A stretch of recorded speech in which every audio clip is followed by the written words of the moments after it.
Kadangkala ada saatnya kita ingin berjumpa kembali dengan gunung yang pernah kita daki di masa lalu, entah karena hanya sekedar rindu atau juga hanya sekedar ingin menyapa kembali jejak-jejak yang pernah kita lewati di masa lalu.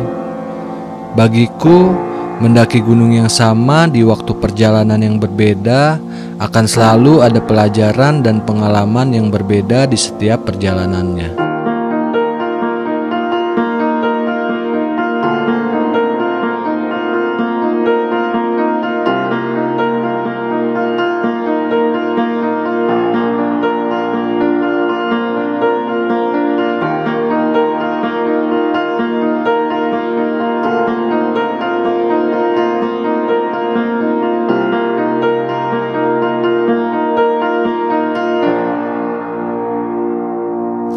Oke, assalamualaikum warahmatullahi wabarakatuh, sobat Gara-Gidik.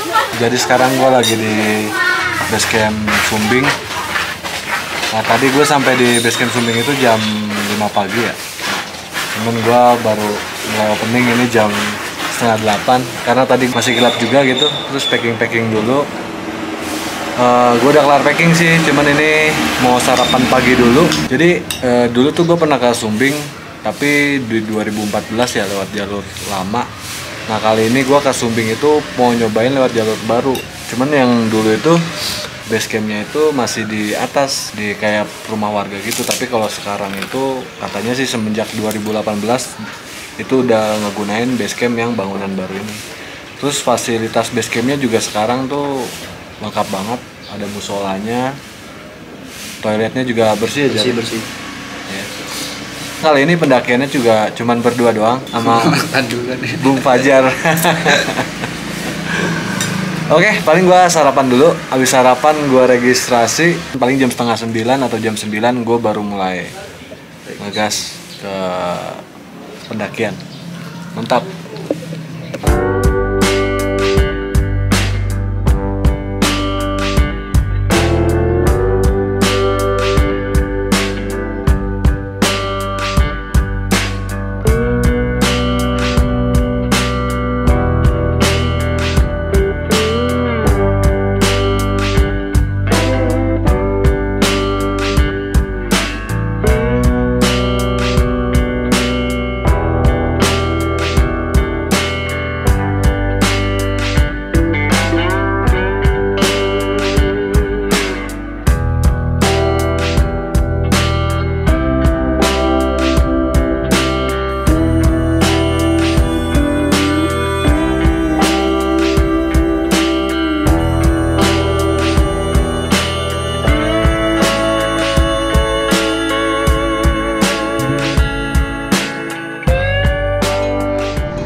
Waduh, mantap, mantap. Nggak kenal kan.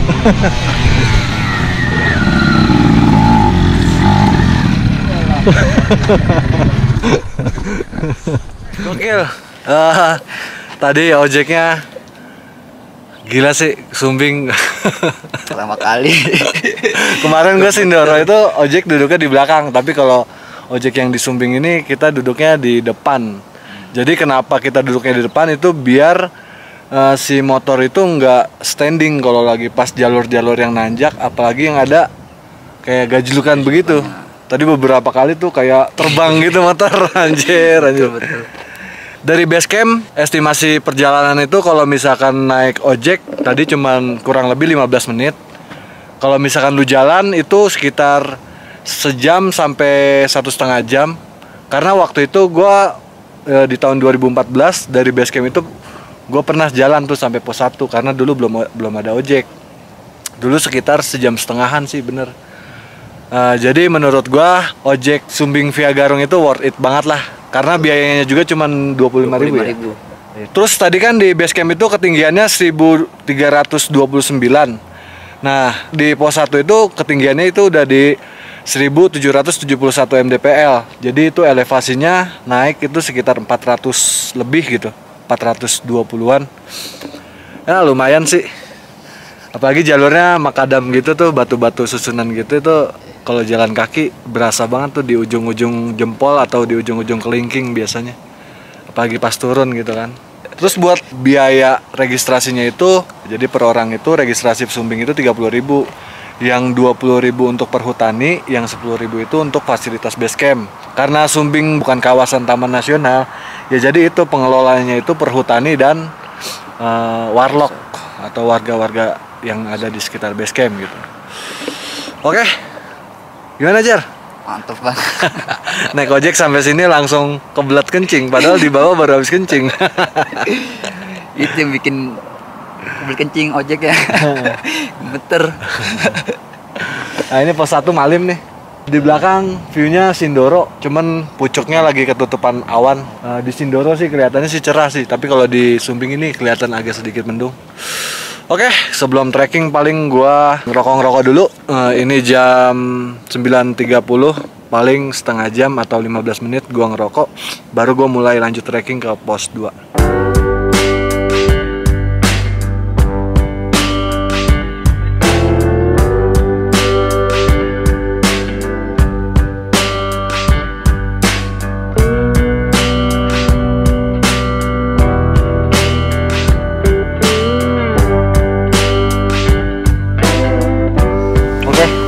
Jam 10 pas gue baru mulai trekking.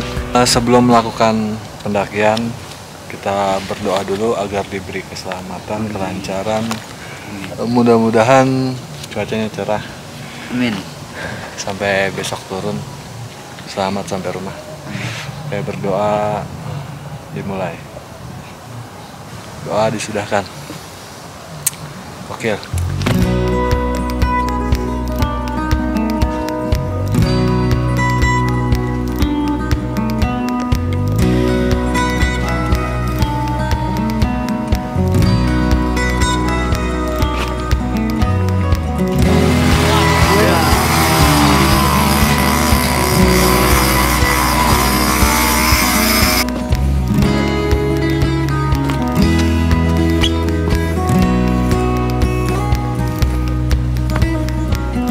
Nggak jauh, jalan dari pos 1 itu jalan sekitar 3 menit itu kita ketemu percabangan.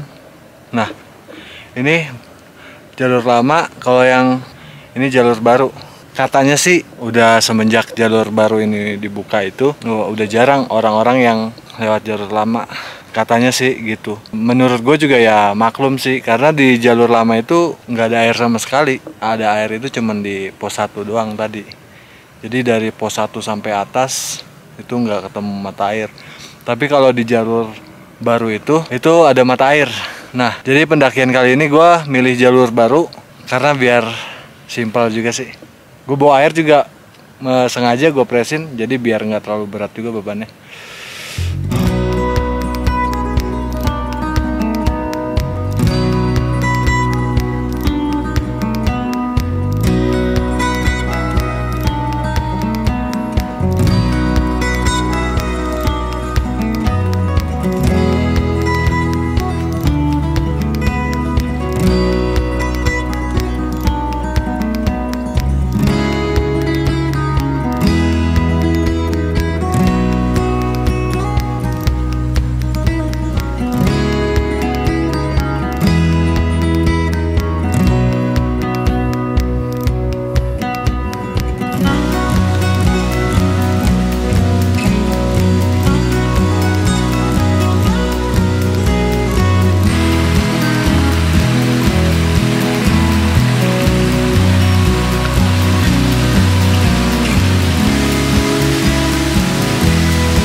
keringet langsung bercucuran. Biasa, awal trekking itu adaptasi, atur pernapasan.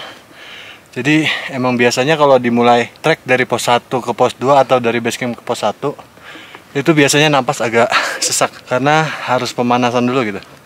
Nah, sejauh ini sih treknya nggak begitu nanjak ya, padahal jadi nanjaknya dikit-dikit, banyak landainya, banyak bonusnya. Terus tadi di setengah perjalanan dari pos 1 ke pos 2, kontur jalannya itu bebatuan sama tanah, terus kerikil-kerikil gitu. Terus di sepanjang jalur antara pos 1 ke pos 2 juga, ini gue belum nyampe pos 2 sih sebenarnya, tapi gue baru pertengahan jalan tadi udah ketemu 2 sumber air atau 2 mata air. Jadi kalau misalkan mau naik lewat sini ya nggak usah takut kehabisan air, tapi yang penting lu tetap bawa ya minimal 1 orang 2 botol lah, 2 botol yang 1,5 liter. Kayaknya sih udah aman. Terus kalau lu mau bawa lebih dari itu paling lu bawa wadahnya aja. Untungnya sih hari ini nggak, tadi sih sempat ini cerah tapi berawan gitu. Jadi gua walaupun cerah tuh tadi treknya nggak panas gitu pas lagi jalan, dan areanya juga hutannya ketutup. Jadi sejuk banget. Sejuk. Oke lanjut, mantap. Paling bentar lagi sampai pos 2. Ini gue jalan udah 1,47 kilo sih, 1470 meter. Mantap. Ya, semangat ya.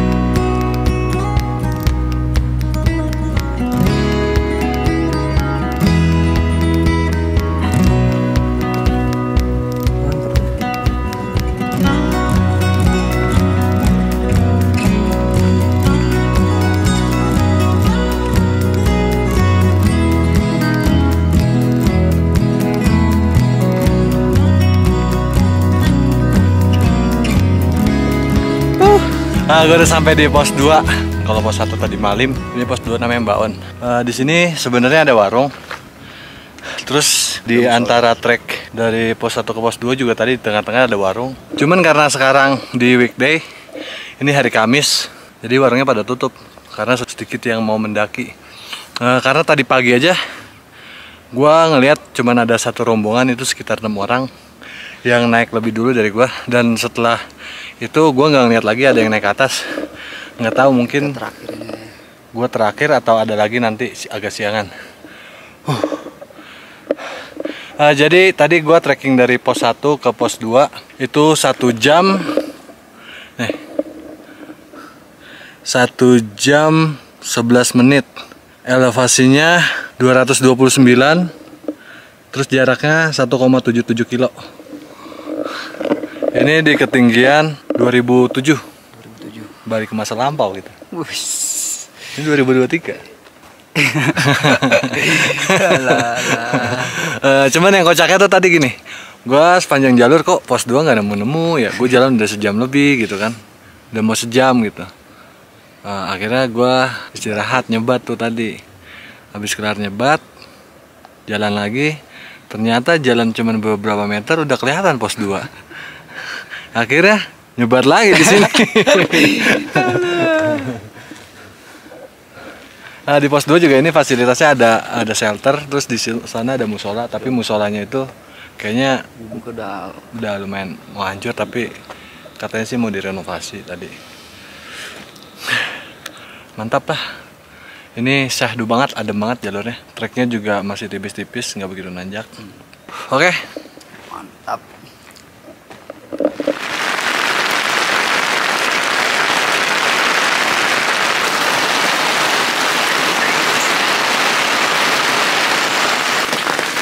Gila, pas banget gua lagi ngeres di pos 2, turun hujan.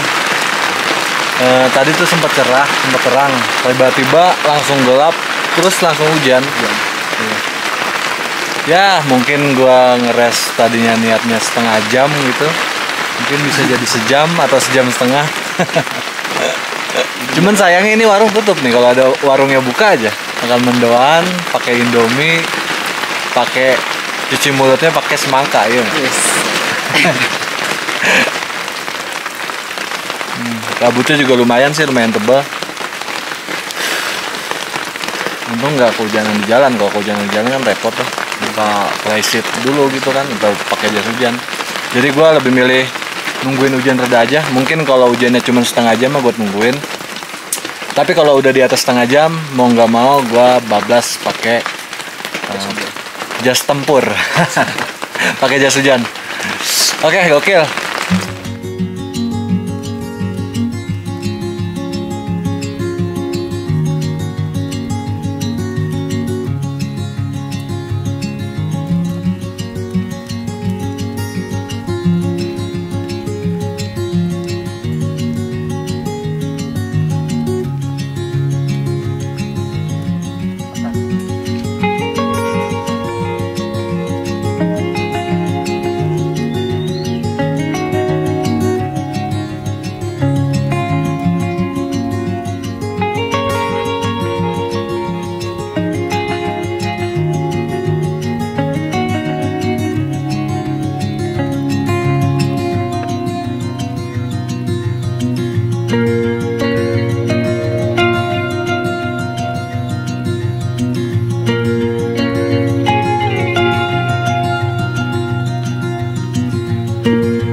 Gue sampai di warung di Pengkolan 9, ternyata kabutnya naik lagi dan ini cukup amat sangat tebal sampai pandangan itu tak terlihat dan jauh ke sana. Kabutnya tebal banget dan gerimis gitu. Jadi makan siang dulu lah di sini. Tadinya niatnya gue makan siang itu di pos 3 gitu. Cuman karena ini pendakian santai. Nah, untuk makan siangnya gue nggak repot-repot masak, jadi gue emang udah bawa bungkusan. Kayaknya sih udah kebiasaan para pendaki sekarang rata-rata ngebekal kayak gitu buat makan siangnya. Ya paling lauknya juga standar lah ya. Iya, membantu UMKM juga. Iya, membantu perekonomian katanya gitu. Sama-sama saling membantu sebenarnya sih. Makan lauknya apa, Bang? Telur sama orek. Telur orek. Ya, lauk standar lah, telur sama orek. Endok. Kita makan, terus kita lihat lagi nih kondisi cuaca, apakah memungkinkan untuk jalan atau tidak. Jika tidak, kita akan beristirahat lagi di sini sejenak. Paling ngopi lagi, lanjut ngerokok. Kalau emang udah memungkinkan, baru gas lagi. Santai sih, ini juga baru jam 1. Yang penting sih sampai camp area itu nggak di maghrib lah. Gokil.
lagi. Tadinya niatnya mau ngopi sebatang doang rokok, tapi karena kabut dan hujan tadi agak sedikit lebat sih gerimisnya. Akhirnya gue lanjut makan siang dulu. Nih kabutnya tuh. Oh, tembok. Harusnya sih dari sini tuh view-nya ke Sindoro. Tapi karena kabut ya beginilah. Nikmatin aja. Ya, sekarang juga udah jam 3.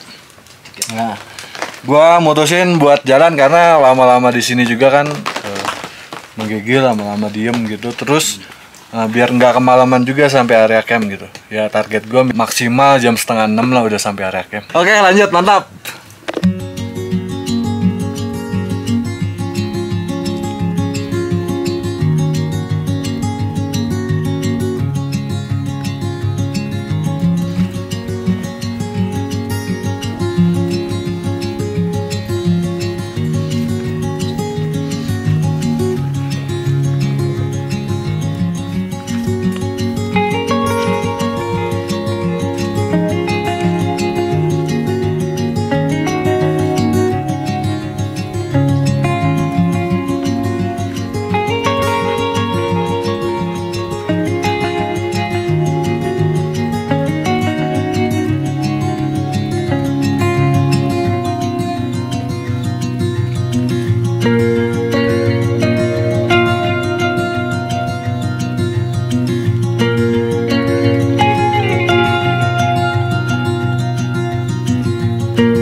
Sekarang gue udah sampai di pos 3 Sebogo.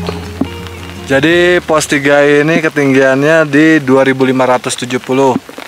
Berarti kalau dari pos 2 itu elevasinya naik sekitar 563. Dan perjalanannya itu kalau dari pos 2 sampai sini itu kurang lebih sejam 50 menit, hampir 2 jam. Bener sesuai dengan estimasi yang dari base camp gitu. Kalau dari Pengkolan 9 ya kurang lebih tadi sejam lebih 8 menit. Karena tadi gue dari pos 2 sampai Pengkolan 9 itu kan cuma 42 menit. Nah dari Pengkolan 9 sampai ke pos 3 Sebogo itu sejam 8 menit. Jadi gue total 1 jam 50 menit. Terus perjalanannya itu 2 kilo lebih.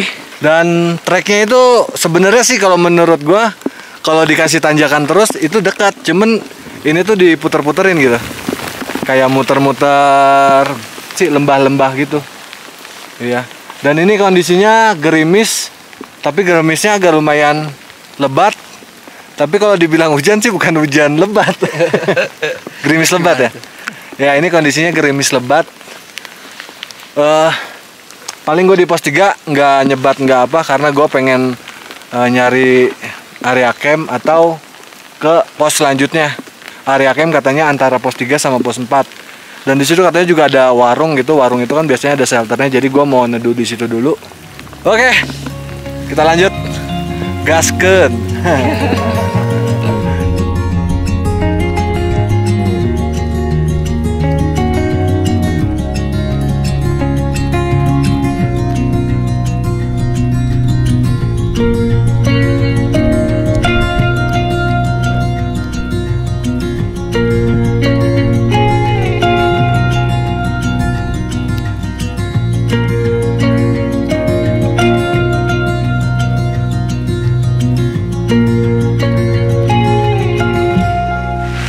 Jadi ceritanya dari pos 3 itu sampai area camp itu tadi jalan cuman sekitar 5 menit gitu atau 10 menit. Tapi nyatanya kondisinya itu di luar anginnya kencang banget. Dan ini gua masih di dalam saungan warung gitu. Cuman warungnya tutup. Tadi sih gua sebenarnya disuruh sama warung yang di Pengkolan 9, disuruh bikin tenda aja katanya di dalam saung itu, di dalam warung. Katanya besok hari Jumat si penjaga warung atau yang punya warung juga katanya nggak buka gitu. Ya jadi untuk sementara ini gue masih nungguin ya minimal hujannya reda gitu. Kalau masih angin-angin aja nggak apa-apa gue bikin tenda. Tapi kalau misalkan hujannya nggak reda-reda dan anginnya masih belum reda-reda juga, kalau bisa sih reda. Pokoknya harus istirahat. Oh, karena tadi juga informasi dari pendaki yang naik di hari Rebo, katanya semalam itu sama tadi pagi dia ditimpa badai. Dan kalau camp area 2 itu yang di atas kan dia nggak ada alang-alangan, itu areanya terbuka. Jadi mereka tuh katanya semalam tendanya kegonjang-ganjing angin gitu. Dan gua sih kayaknya nggak bakalan nerusin ke atas juga gitu. Dan di sini juga ada temennya sih, ada rombongan yang dari Jogja yang 9 orang, dia bikin tenda di belakang warung ini. Oke, gokil sih nih.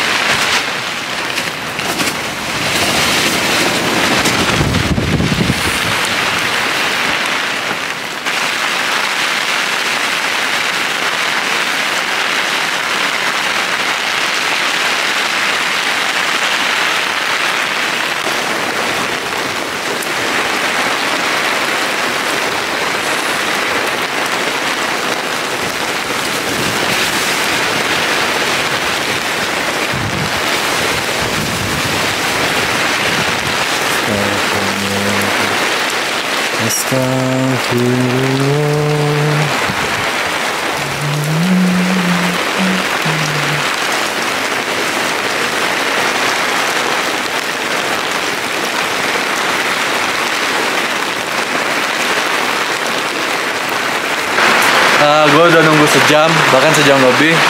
Ini udah jam 18 atau jam 6 sore. Hujan beserta angin beserta kabut itu nggak berhenti-berhenti dan anginnya kenceng banget. Kayaknya karena darurat mungkin gue diriin tenda di dalam warung ini. Gue nggak mau ngambil resiko kalau bikin di luar. Kayaknya nggak mungkin juga gitu. Mungkin kalau nanti malam cerah, mungkin baru tenda gue pindahin ke area yang seharusnya diriin tenda. Karena gue juga kalau berdiri nungguin lama-lama begini juga, ini di dalam aja tuh angin masuk loh. Nah, takutnya badan gue makin lama makin gak kuat nahan dinginnya, malah ngedrop gitu kan. Pokoknya jadi kalau misalkan lu ketika lu mendaki, terus lu ketemu kondisi cuaca yang badai, angin kencang, hujan atau yang lainnya, atau kondisi cedera yang lainnya gitu, sebenarnya sih menurut gua kayak shelter yang didiriin oleh pihak base camp, lu gunain nggak apa-apa kalau untuk kondisi darurat. Terkecuali kalau lu nggak ada kondisi darurat, lu bikin tenda di dalam itu, ya itu menurut gua nggak boleh gitu, karena itu buat tempat umum. Tapi kalau kondisi darurat kan yang paling penting pertama keselamatan gitu. Oke lah, sampai ketemu nanti di area pertendaan. Mungkin gue bikin tendanya juga nggak gue record karena kondisinya juga udah gelap sebenarnya. Ini gue cahaya dibantu sama flash sama abang-abang lighting. Nah, sekarang gue udah di dalam tenda nih. Tadi gue sebenarnya kelar bikin tenda atau kelar ngedirin tenda itu jam 6:30. Terus ini mau masak Indomie. Jadi gue tadi tuh bekal nasi dari bawah itu 4 bungkus. Karena pendakian sekarang itu gue pengen yang simpel-simpel, jadi nggak perlu repot-repot lagi masak nasi gitu kan. Paling nanti makan nasi tempe orek yang tadi gue pesen juga buat malam, sama Indomie. Udah gitu aja sih cukup. Paling habis makan gue tidur. Besok summit ya seenaknya badan atau sebangunnya lah gitu. Kalau badan emang enak jalan, Cuaca pun. kalau cuaca bagus juga jalan aja. Iya. Terus tadi juga ini baru-baru banget berhenti nih si angin-anginnya. Ini sih masih ada sebenarnya, Jar ya. Masih. Cuman nggak separah tadi anginnya. Tadi tuh sampai udah kacau banget lah pokoknya. Yang makin ke maghrib malah makin kenceng gitu. Ya akhirnya gue ngambil keputusan ya ngedirin tenda di dalam warung ini. Emang kayak terkesan nggak sopan, tapi tadi juga di warung yang di Pengkolan 9 emang dia nyuruhnya begitu katanya. Karena yang punya warung pun seneng kalau misalkan tempatnya ditempatin. Hitung-hitung sambil ngejagain ya, Jar. Iya benar. Untuk area camp di jalur Garung jalur baru itu sebenarnya di pos 2 ada, tapi nggak begitu banyak. Lagian juga kalau di pos 2 itu kan masih dekat banget ya dari pos 1, paling kita jalan paling lama 2 jam gitu kan. Kayaknya kurang asik lah gitu. Terus view-nya juga di sana kan masih ketutup kalau cerah gitu kan. Tapi kalau di pos 3 ini ada sih buat satu tenda. Cuman kalau mau ke area camp yang lebih banyak itu lu naik lagi, nanti lu ketemu camp area 1. Itu yang agak ketutup. Kalau yang di camp area 2 itu polos atau botak atau nggak ada halang-halangan ya, pepohonan. Jadi gua nggak kebayang tuh kalau misalkan tadi ada orang yang ngedirin tenda di camp area 2 jadinya jadi apa gitu. Mungkin tendanya digunjang-ganjing angin. Oke, itu aja. Sampai ketemu besok di perjalanan summit. Insya Allah besok cerah. Oke.